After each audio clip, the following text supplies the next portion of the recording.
Welcome back to MLive's Dungeon of Doom podcast. We've got another mailbag edition of the podcast today. I'm Ben Raven. He's Kory Woods. What up, though? Let's get it.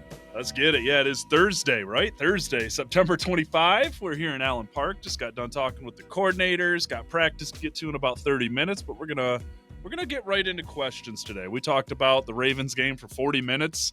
What felt like last night. It was 2 nights ago. That's life on the short week here, and we got some good questions this week. The Lions, 2-1, playing the Cleveland Browns back at Ford Field this weekend, Sunday, 1 p.m.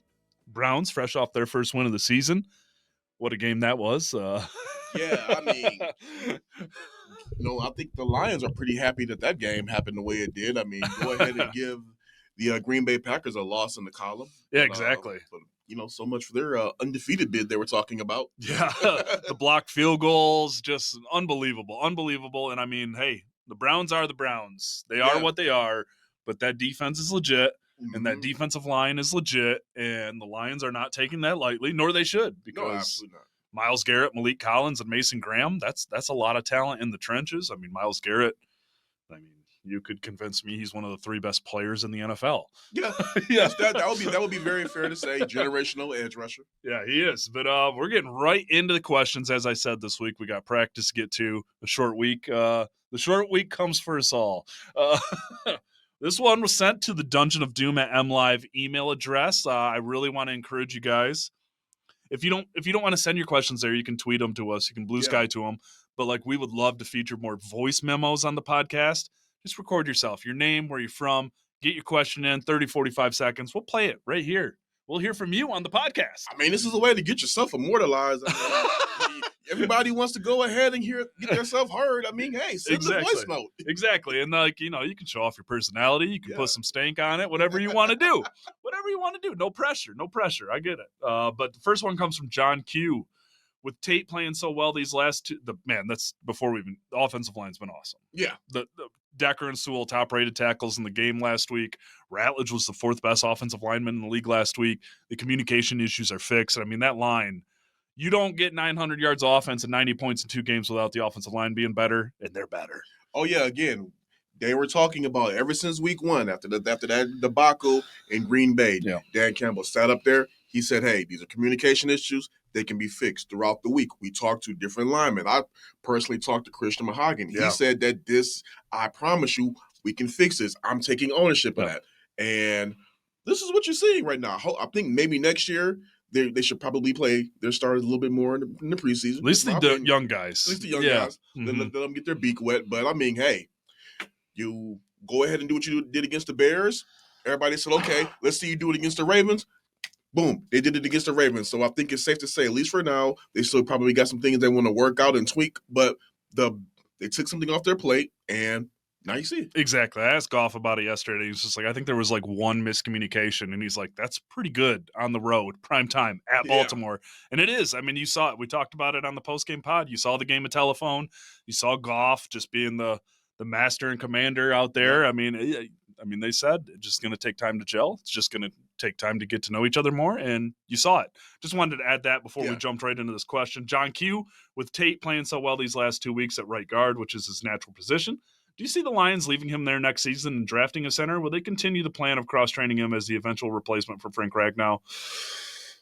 Man, it's because if he's going to be this good at right guard, then maybe leave him there. But the fact that he's grown so quickly, taken it on the fly and grown so quickly, it does lend you to believe that he could maybe handle the center stuff. I'm not trying to run Graham Glasgow out of town. He's got another year on his contract. I don't think the Lions are trying to run him out of town either. But if Tate is your long-term center, if they really believe that and want that, I would do it next year, especially if he has shown you he can grow and adapt on the fly the way he has. I mean, it has been Dan Campbell hand motion straight up for him. You know what? I would not be opposed to seeing them go ahead and drafting a center. Just have somebody out there that has the familiarity with the position. It's their natural position, and they know everything that is going to be that's going to take to operate, especially when you're working with somebody like Jared Goff. I mean, well, I will say that Tate being here, he's going to have the advantage over whoever else they would bring in because of that connection. But I just think drafting somebody that's natural at that position, and especially if Tate continues to play this dominant, I would just like, ooh, that'd be he probably could take on the bigger workload. But I'm like, if he's this darn good, just get somebody else to draft. Not kicking Glasgow out the door, but just draft that center for the future. No, I like it. I'm split on that one. I really am split on that one. I think he could handle it just by what we've seen so far. Yeah. But like you said, what you taking him out of his home for? So I get that. And we'll just roll this next question in with that, because any idea how involved Hank Fraley is with the Lions scouts and helping to identify and pick offensive linemen in the draft to develop, kind of like the Philly model, keep building the trenches? I think Hank's very involved in all of that. I think Brad's going to make his call at the end of the day, but we heard it today from Kelvin Sheppard. He's like, I went up to Brad Holmes and said, Derek Barnes, I need that man. I think Hank Fraley's got enough skins on his wall, like Dan Campbell likes to say, that he can go up to Brad and be like, I like this guy, and I like this guy. And I think I can build something here. Like, I don't think they make a Manu pick without going to Hank. I don't think they make a Mahogany pick without going to Hank and be like, what do you think? I mean, you trust this man. He's your run game coordinator. He's your offensive line coach. He's known for being a developer. So, yeah, I think he's very involved in the process. This is Dan Campbell's offense, but that is Hank Fraley's offensive. Hank Fraley's offensive line. Yeah. I think that from top to bottom, his fingerprints are all over that. At the end of the day, they're going to do what Dan and Brad want, but you best believe I just do not see a scenario where they're not talking to their position coaches about, hey, this is a move we're going to make. Hey, this is a move we're thinking about making. What do you believe? And then those guys have that opportunity to, put their stamp on it or be like, nah. Yeah, no, I think that's fair. And we got a pair of Terrion Arnold questions here. Obviously, a lot of the talk this week's about Terrion Arnold. Dan Campbell went on 97 won the ticket earlier this week and said he's open to a little more of a rotation with a Meek. Shep today said that's more about a Meek than it is about TA. I get what he's saying there. The Lions have played a lot of base defense this year, meaning 3 linebackers, a Meek on the sideline. They're doing it second most in the league right now, I think, after last week's game. But it hasn't been a good start for Terrion Arnold. And to what Sheppard's point said is he's on an island. There's nobody behind him. He's in man coverage. It's been tough, though. 7 pass interference penalties since last year started, tied for most in the league. And it's not just the pass interference penalties. He is getting beaten coverage. He is making mistakes. You're not seeing the guy that we saw out here in training camp. Also, like Kelvin Sheppard just said, like, man, go play like you did St. Brown and Jameson Williams all camp. Because what we saw, and this builds into the questions, were the Lions just trying to boost Arnold's confidence by talking him up during the preseason, or did his camp play justify the accolades? That's from Les White. His camp justified the talk. I was on here justifying that talk. I loved what I saw. I still have a ton of belief in Terrion Arnold. Very young player. Very young player. I get this question a lot, just not specifically about Terrion Arnold, but when it comes to the assessments, the evaluations that we had during training camp, and then you see the stuff happen on the field. Like, hey, we're not team reporters. We don't get paid by the team. So, no, we do not. So we're giving our honest opinion based on what we saw on the field. And the fact that it has not translated yet onto the field for Arnold after what we saw during the preseason, yes, that does have to be a concern, because I know they hate talking about it, but yes, this is a window. And while it has not affected them ultimately over the past 2 weeks, that is something that they're going to have to, they had to address as far as Terrion and coverage. So I think the idea of, we talked about it right now with the offensive line, maybe taking some things off his plate, getting a Meek out there a little bit more, allowing him to see some things on the sideline, that may aid him for the long run. But you just cannot continue to allow that to happen and you don't do at least something to address it. No, and from what we saw when Carlton Davis got hurt last year and Robertson played on the outside, it was good. Yeah. He played great against Justin Jefferson. That was his highlight. That was his highlight. Right, unbelievable. Yeah. Unbelievable. So, of course you want to get that guy on the field. And, Lola Devine, how do you feel about all the bashing regarding TA? My thoughts that this is his second year. People need to calm down.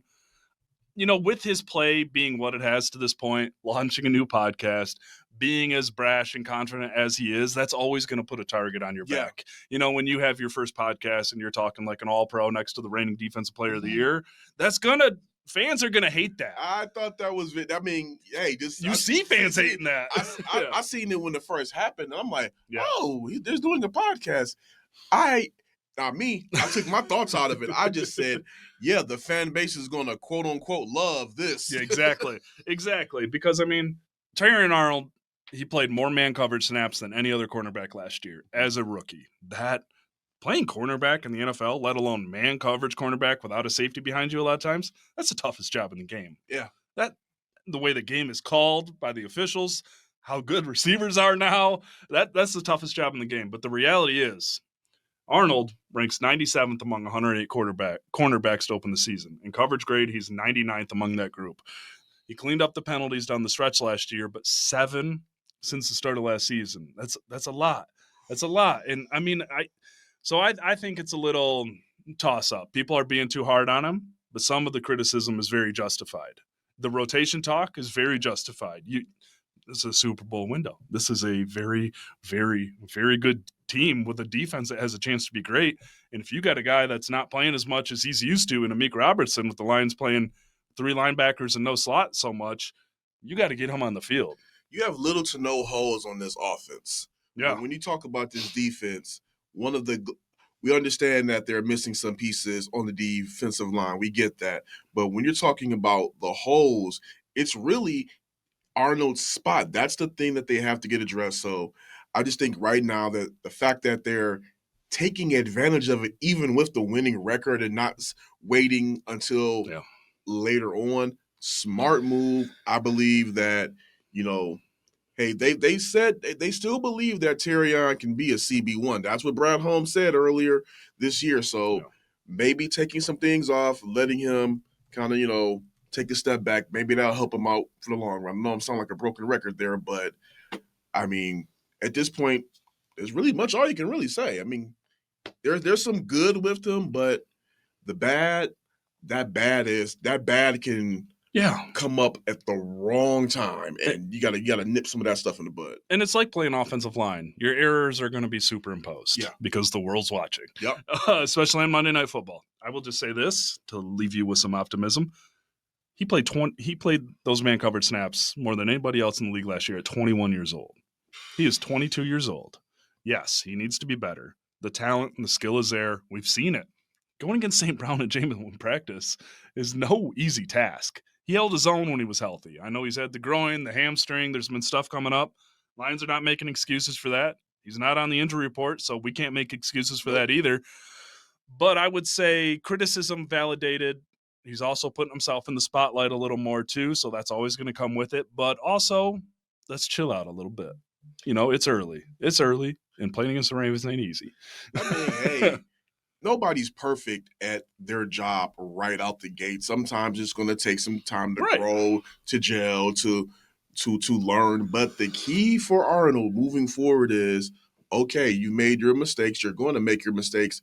What are you doing to learn from them and translate that into better play moving forward? If you're not taking what you're seeing in the film room and turning that around and applying it to better play, that's going to be the problem moving forward. If you're still making the repeated same mistake, you're going to get a PI every now and then. But if you're still getting beat in coverage because of things that you're doing, that's the problem. And Arnold, Sheppard said it going into last week's game.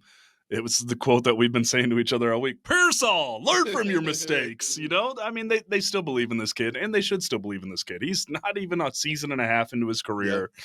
But moving on, this will be a quick answer here. It's from Kirk. I felt like the Lions ran a lot more zone looks defensively in the second half, leading to better coverage in the 6 sacks. Did they? And if so, do we have a DC that is good at the mythical halftime adjustments? I thought there was more zone in the second half, too. Turns out 54.5% zone coverage looks in the second half. That is still the 28th rate in the NFL. So they're still bottom of the barrel in zone rates. But we just got done talking to Kelvin Sheppard. You know what they did do? They played quarterback spy. How funny was Sheppard? That was hilarious. So a lot of you have been misappropriating the quote on social media to Aaron Glenn. hating spies. It was actually Kelvin Sheppard. And I'm going to read you the quote from 2022. Okay. Sheppard owned this. He owned it. And they used it against the Ravens on Monday.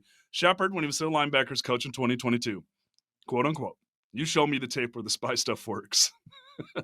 What you do is you waste a defender when you operate like that, and you're playing prevent defense in a sense. Show me where a spy has tackled Hurts, Lamar Jackson, Kyler Murray in open space. So to each his own, whatever you believe in, but I've seen that get torched on the college level and the NFL level. And we are laughing because Rich. Sheppard owned it.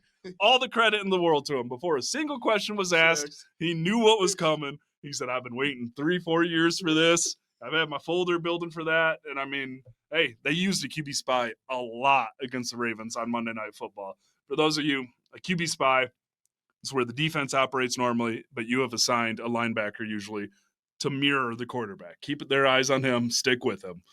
The other part of that quote was so great, though, too, where he was just like, hey, if I talk anything about scheme to you guys, I am lying. He said, if I'm never going to be honest with you guys about schemes. And so I just absolutely loved that. But hey, I mean, I just wrote it right now, MLive.com/Lions. QB spy showed up on the 2nd, 4th, 5th, and 6th sack of the game. You got to give credit to Trevor Nowaski, Derek Barnes, Alex Anzalone, because not only did it work against Lamar Jackson. Nowaski playing with a freaking 40-pound brace on his elbow, straight out of Saginaw Valley State, holding his ground, not getting juked, and he was awesome. And Barnes was awesome. And you know what the greatest thing about that is? Even though no quarterbacks are the same, there is no mobile QB in the league that is like Lamar Jackson. So the fact that you're able to do that to him, that should be a feather in your cap and something you can hang your hat on. But also, that should be something a little bit alarming for other teams like the Eagles, like the Commanders, hey, like the Chiefs. The Lions have shown an interesting blueprint. Let's see how Sheppard tweaks that along the way for the opponent. But to do that against Lamar, this was a true adjustment. I mean, it truly was veering from the path that you have set forth and doing whatever it takes to win a game. And you got to give credit to the players, but I got to give credit to Sheppard, man, because he knew he was going to get asked about it. He owned it perfectly, and it was just good stuff. And it worked, man. Hats off. 7 sacks. Lamar ain't been sacked that many times since 2021 against the Steelers. That's the only other time he's been sacked 7 times. So, and that again, to add on to that, that also tied the amount the Ravens have ever allowed a QB crazy to be sacked. That's pretty wild. That is pretty wild. Scott Sands, how soon can the Lions re-sign Ahmed Hassanin?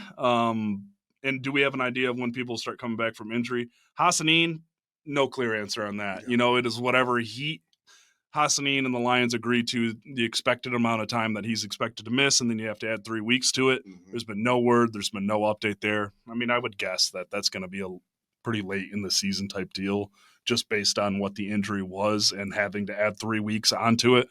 And the other guys, I mean, Aleem looks like he's moving better. You see Malcolm moving better. I think the timeline for those guys was October. I mean, we talked to Dan Campbell tomorrow morning, so unfortunately we don't have a clear answer for you there. But, I mean, I know Pascal, Rodriguez, and McNeil are at the top of all our mind right now. You know what? The one thing that when you just said that stuck out of my brain was the old infamous Shannon Sharp clip when he was on the sideline with the phone. Help is on the way. Help is on the way.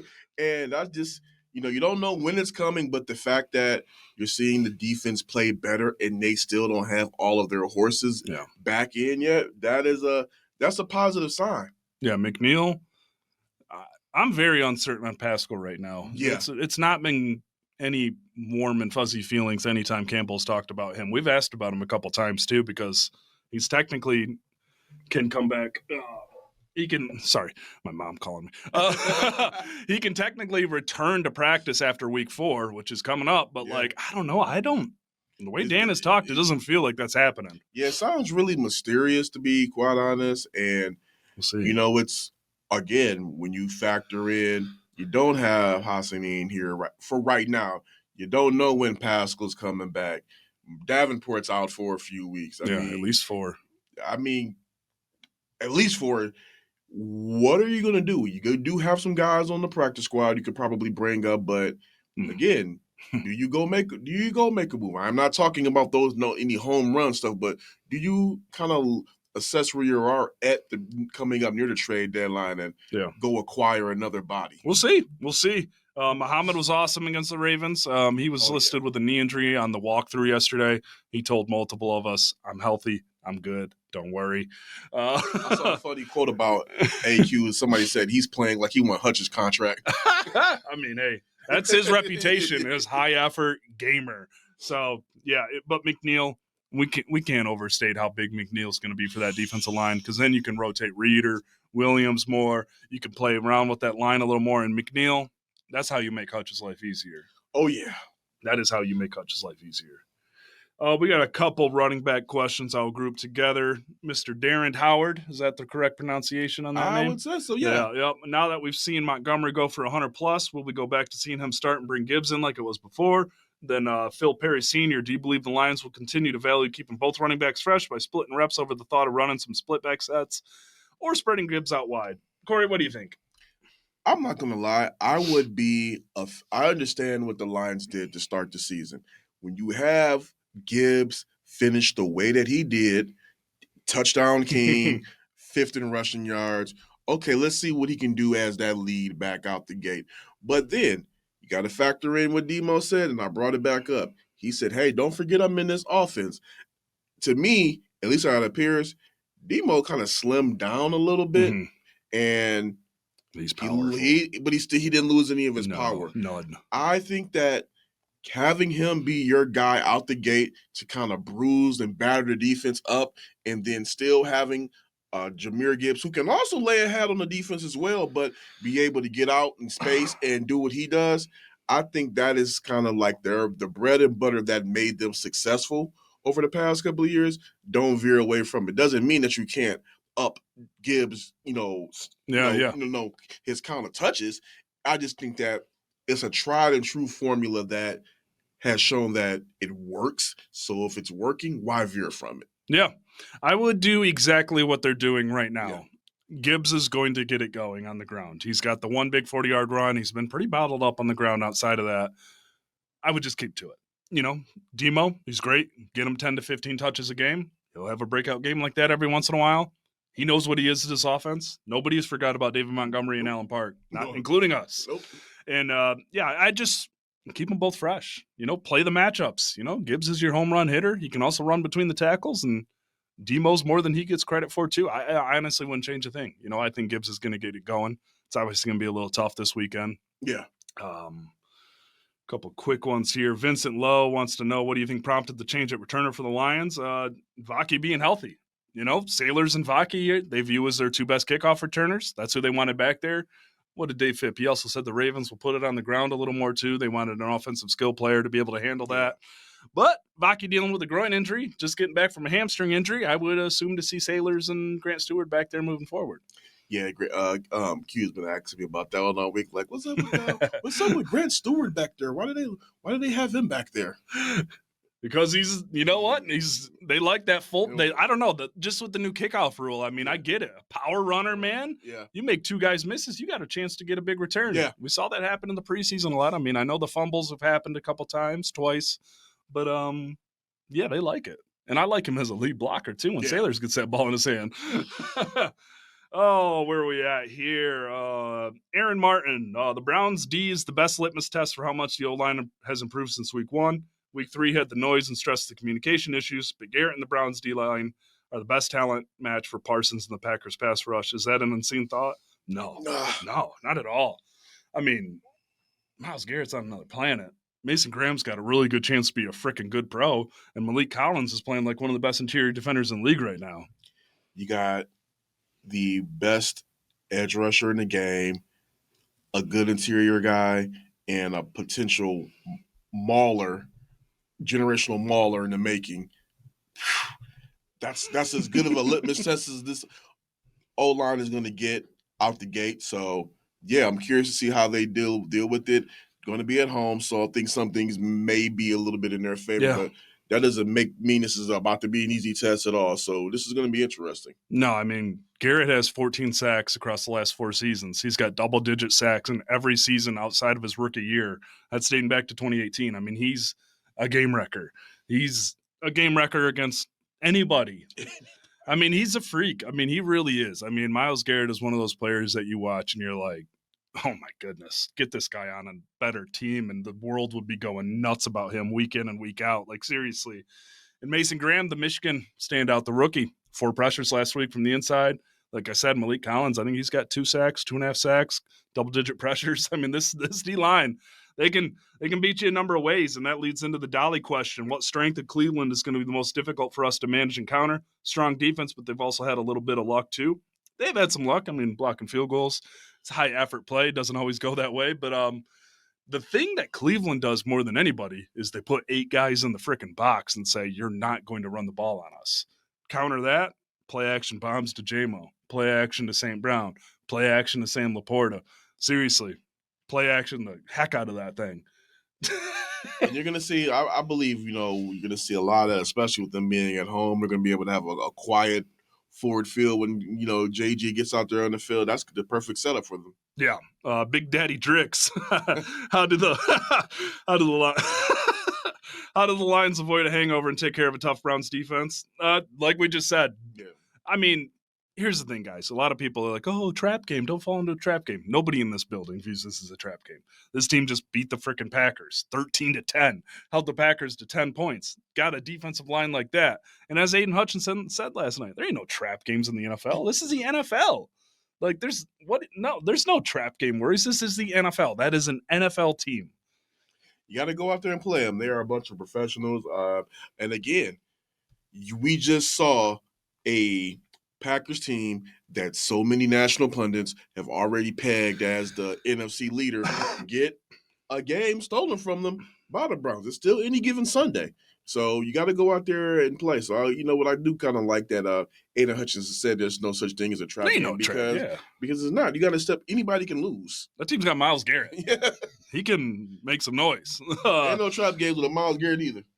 Judkins is looking pretty good too, that rookie running back. I mean, I know the Browns don't have a great offense, but the fact that they do like to run the ball, got a rookie breaking some plays, got a defensive line that can make some noise. I mean, ain't no trap game. You hold the Packers to 10 points.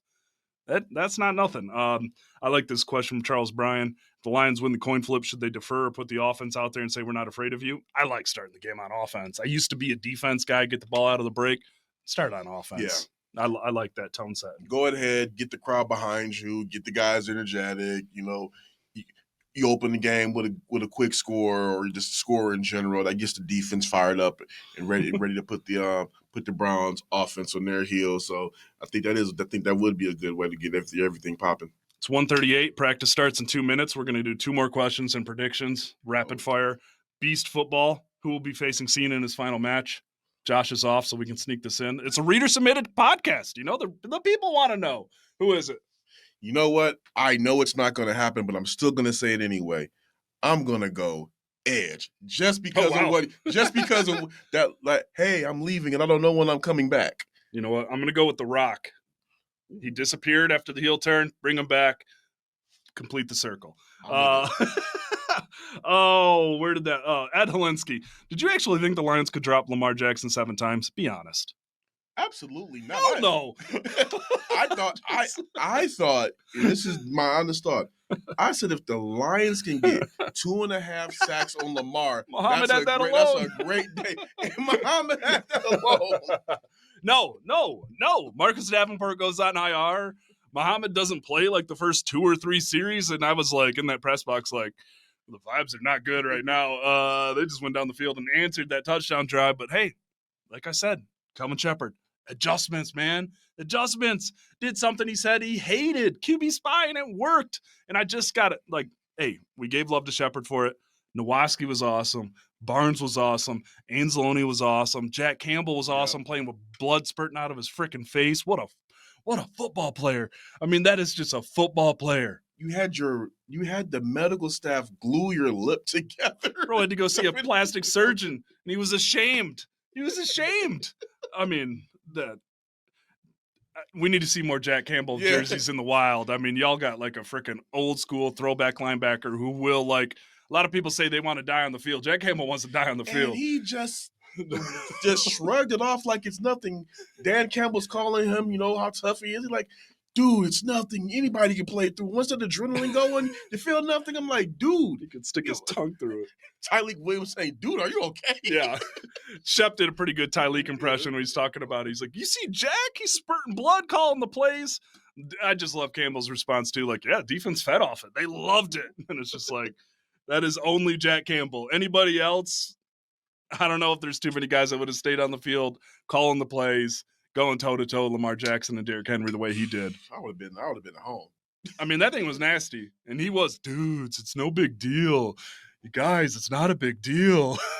I'm like, all right, you say so. If I have a hole in my lip, oh yeah, he's a maniac. He's a maniac, and you see why this franchise fell in love with him. I mean, you see why he's a Dan Campbell guy. You see why they said this is your defense. Kory, I'm going to do what I always do to you. Prediction, you're up first. I think that this is going to be a Lions win. It's going to be a lot closer than what people think. I'm going to go 21-14. 21-14. I also think it'll be close for a little bit, but I think the Lions pull away in the stretch. Give me 24-7. Okay. 24-7 Lions victory, 3-1 going into the big Jake Browning game in Cincinnati. But hey, it's time to go to practice. Got to see what's going on out there. This has been your MLive Dungeon and Doom podcast, and we'll talk to you Sunday night from Ford Field. Enjoy it, guys. That was a special win. Heck of a football game, too. Instant freaking classic.